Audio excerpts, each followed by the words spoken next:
안녕하세요. 오늘 저희가 함께 깊이 살펴볼 자료는요. 2023년에 교육부랑 여러 부처가 함께 만든 자료입니다. 이주 배경학생 인재 양성 지원 방안이라는 보고서인데요. 네, 이게 2027년까지의 계획을 담고 있죠. 맞습니다. 여러분께서도 이 자료 많이 보셨을 텐데요. 이걸 통해서 한국 사회의 어떤 중요한 변화, 그리고 교육 정책이 어떻게 나아가는지 같이 한번 짚어보겠습니다.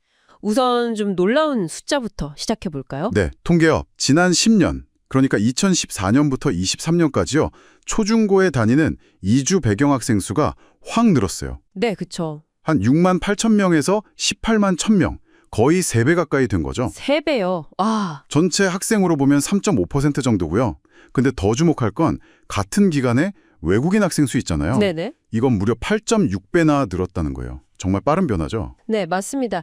그 숫자 자체도 중요하지만 그 배경을 좀 봐야 하는데요.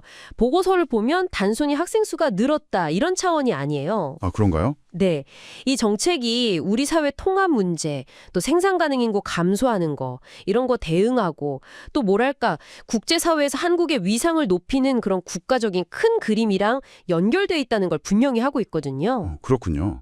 특히 이제 한국어가 좀 서툰 외국인 학생들, 아니면 중간에 한국 학교로 들어오는 중도 입국 학생들, 이런 학생들이 늘면서 한국어 교육이 정말 시급하다, 이걸 보여주는 거죠. 아, 그런데 또 현실적인 어려움도 만만치 않다고 하더라고요. 자료 보니까요. 그렇죠. 이상과 현실의 차이죠. 실제로 한국어 학급이 꼭 필요한 학생들이 있는 게 그중에 한 10.3% 정도만 들어갈 수 있대요. 수용률이 너무 낮은 거죠. 네, 10%면 정말 부족하네요.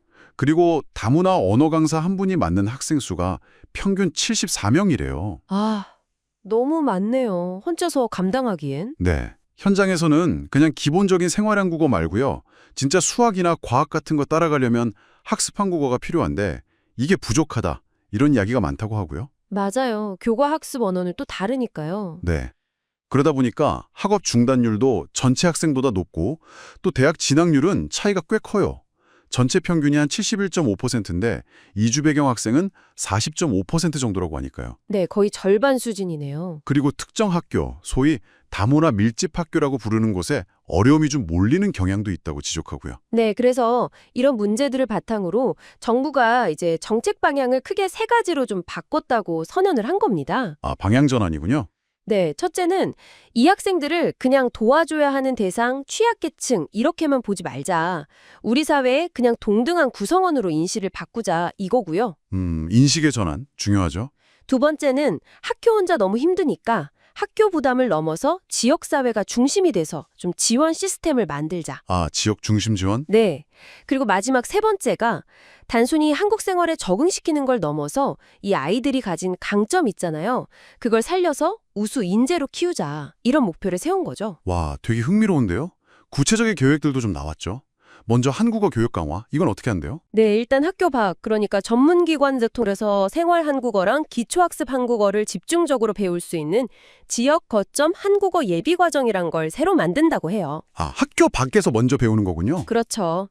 그리고 학교 안에 있는 한국어 학급은 이제 교과 공부에 필요한 한국어 교육 중심으로 역할을 좀 나누는 거죠. 역할 분담이네요. 네.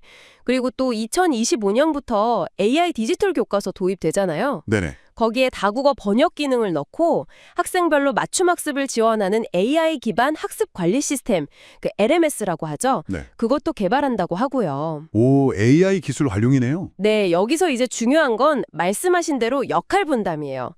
학교 안팎의 자원을 좀 체계적으로 연결하려는 시도인데 이게 현장에서 얼마나 잘 돌아갈지가 좀 관건이겠죠. 그렇죠. 연계가 중요하겠네요. 네. 그리고 AI 기술은 분명 기대되는 부분이지만 뭐랄까 기술만으로 다 해결되는 건 아니니까 정서적인 지원이나 문화 이해 같은 노력도 같이 가야 할 거고요. 맞아요. 그 다음으로 강점을 살리는 인재 양성 계획, 이것도 좀 구체적으로 설명해 주시죠. 네, 이게 어떻게 보면 과거 정책이랑 가장 다른 점인데요. 예를 들어서 이중 언어 능력이 뛰어난 학생들 있잖아요. 네. 그런 학생들한테는 대학 졸업할 때까지 학업 장려금을 주는 글로벌 우수 인재 장학금, 이걸 새로 만든대요. 오, 장학금이요? 네, 연간 한 100명에서 200명 규모라고 하니까 그냥 돈을 준다는 의미를 넘어서 이 아이들의 잠재력을 국가가 인정한다. 이런 상징적인 의미도 좀 커 보입니다. 그렇겠네요. 격려가 되겠어요. 네, 그리고 이중언어 교육을 좀 특화하는 다문화 강점 개발 정책학교 이것도 200곳 지정하고 대학생 멘토링도 지금보다 2배로 늘린다고 하고요. 작년에 4,000명이었는데 올해 8,000명으로요. 와, 2배면 엄청나네요. 바로 이 부분이 중요해요. 예전에는 부족한 걸 채워주는 약간 결핍 모델에 가까웠다면 이제는 이중언어 능력이나 다양한 문화 배경 같은 걸 강점으로 보고 이걸 키우려는 강점 모델로 가려는 의지가 확실히 보이는 거죠. 아하, 관점의 전환이네요. 그렇죠. 이 아이들이 가진 고유한 자산이 우리 사회 전체의 경쟁력이 될 수 있다. 이런 인식 변화가 정책에 반영되기 시작한 겁니다. 이걸 뒷받침하려고 초중등교육법 개정 같은 법적인 준비도 같이 하고 있고요. 그렇군요.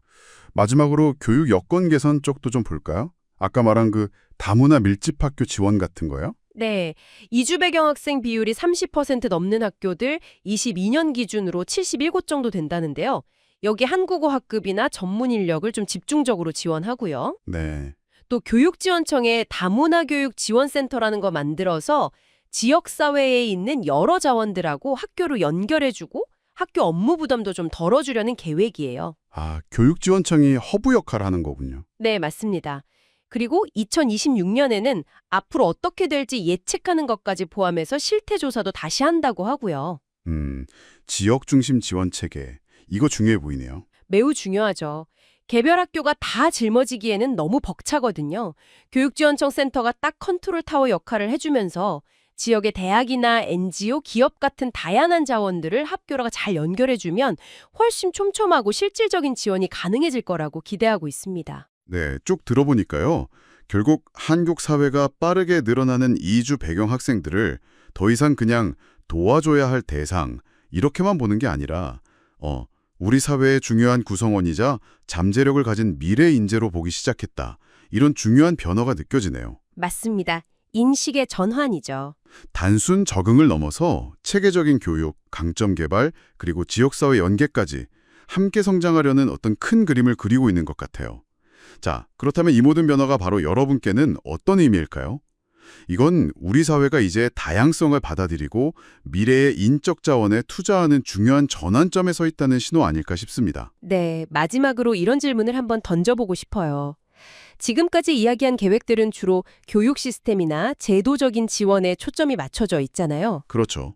그런데 이 학생들이 교실 밖, 그러니까 우리 사회 전체에서 정말로 소속감을 느끼고 또 그들이 가진 고유한 문화적 배경이 단순히 노동력이나 경제적 자원 이걸 넘어서 한국 사회를 더 풍요롭게 만드는 귀중한 자산으로 존중받으려면 교육 정책 말고 우리 사회 전체는 또 어떤 노력을 해야 할까요?